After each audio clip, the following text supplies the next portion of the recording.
आप हैं बिहार संवाददाता के साथ और मैं हूं मनोज चतुर्वेदी।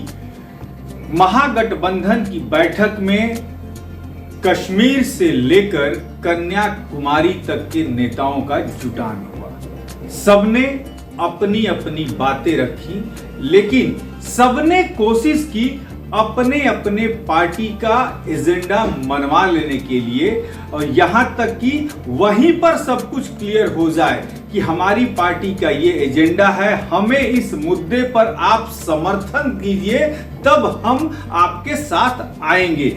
यहां तक हुआ कि केजरीवाल बिना संयुक्त प्रेस कॉन्फ्रेंस किए ही निकल गए थे, क्योंकि केजरीवाल का कहना था कि दिल्ली में केंद्र सरकार ने जो अध्यादेश लाया है उस पर हमें समर्थन कीजिए, क्योंकि ये दिल्ली की ही सिर्फ बात नहीं है, आने वाले दिनों में हर राज्य के मुख्यमंत्री को इस अध्यादेश से गुजरना होगा। लेकिन इसी बीच कांग्रेस ने दिल्ली से अपने प्रवक्ताओं से बयान दिलवा दिया कि एक के चले जाने से कुछ भी नहीं होने वाला है। जी हां, यहां तक हुआ कि कांग्रेस ने यह कहा कि जब कश्मीर में धारा 370 हटाने की मांग हो रही थी, धारा 370 हटाई जा रही थी, उस समय राज्यसभा में केजरीवाल ने, यही अरविंद केजरीवाल हैं जिन्होंने भाजपा का साथ दिया था धारा 370 हटाने के लिए। अब वो किस मुंह से हमसे समर्थन मांग रहे हैं जो केंद्र सरकार ने जो अध्यादेश लाया है दिल्ली सरकार के खिलाफ। लेकिन और भी लोगों ने क्या कहा, पहले हम उसको सुनवाते चलते हैं।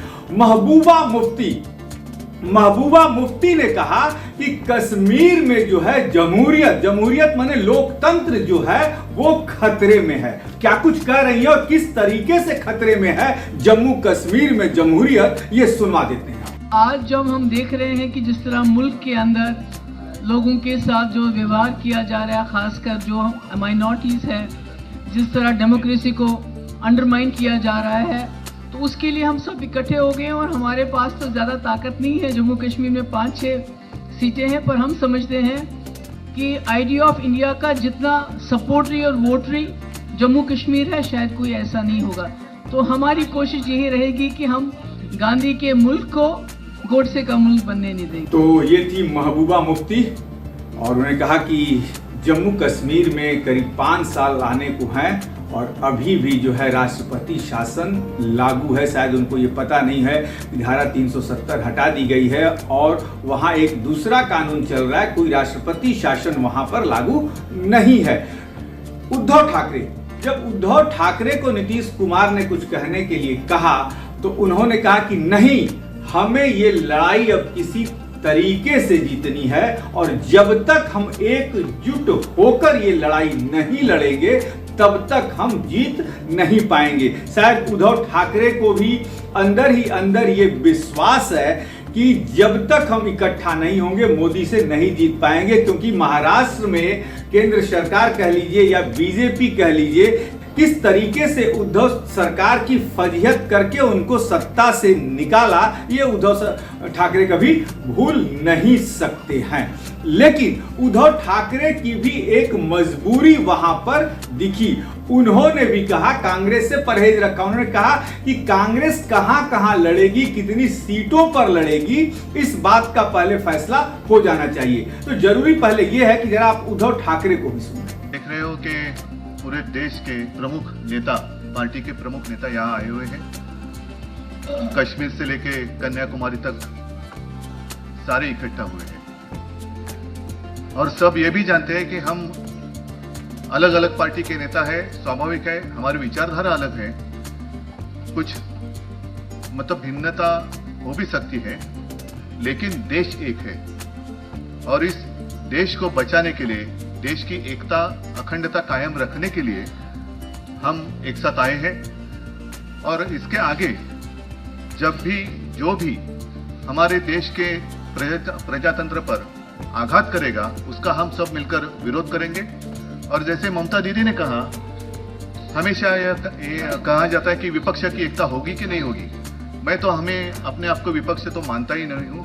हाँ, विपक्ष जरूर जो भी देशद्रोही है, और जो भी देश में तानाशाही लाना चाहते हैं उसके विरोध में हम रहेंगे, जरूर रहेंगे। और आज से शुरुआत हुई है, मुझे पक्का भरोसा है जब शुरुआत अच्छी होती है तो आगे सब कुछ अच्छा होता है। बाकी बातें तो बहुत दिन है, बीच में हम तो मिलते रहेंगे और आपके साथ बात भी करते रहेंगे। तो ये थे उद्धव ठाकरे, और हमेशा की तरह कम्युनिस्टों ने अपना राग आलापा कि देश में ये हो रहा है, देश में ये हो रहा है, देश में लोकतंत्र जो है खतरे में है, जैसा कि कम्युनिस्टों ने शुरू से कहा है। लेकिन इन कम्युनिस्टों की भी बोलती सबसे पहले ममता बनर्जी ने तो निश्चित तौर पर बंद कर दी कि बंगाल में कोई भी समझौता हम नहीं मान सकते, क्योंकि यही कम्युनिस्ट और कांग्रेस है जो हमारी सरकार के विरुद्ध बंगाल में हमला बोल रही है। लेकिन पहले डी राजा को सुन लें। Leaders of 17 political parties across the country have met today. We discussed the current political situation in the country.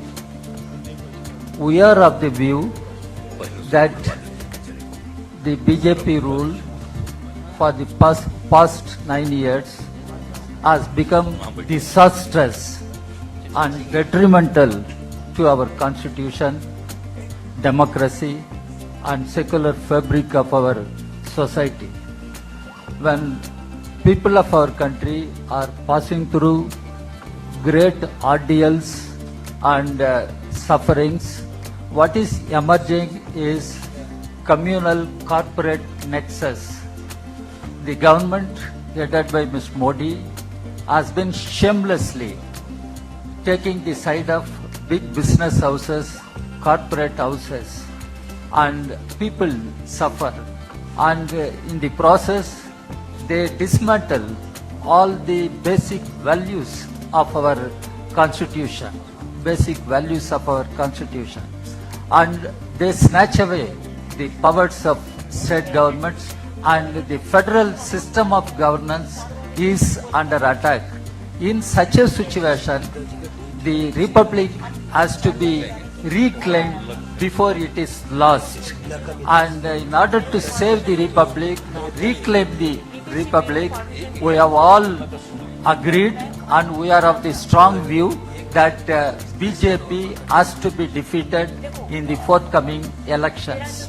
BJP will have to be removed from power in the 2024 Lok Sabha elections.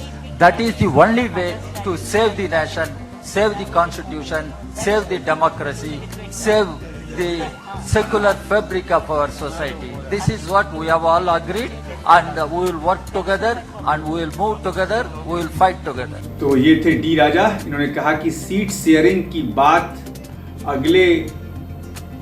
अगली जो meeting होगी इसमें तय हो जानी चाहिए, और इसीलिए आनन फानन में अगली मीटिंग जो है जुलाई के दूसरे सप्ताह में बुलाई गई है शिमला में, जिसका नेतृत्व कांग्रेस के अध्यक्ष खड़गे साहब करेंगे। अब देखना यह है कि दूसरी मीटिंग में क्या कुछ निकल के आता है, इस बात पर भी नजर बनी रहेगी। लेकिन आप बने रहिए हमारे साथ।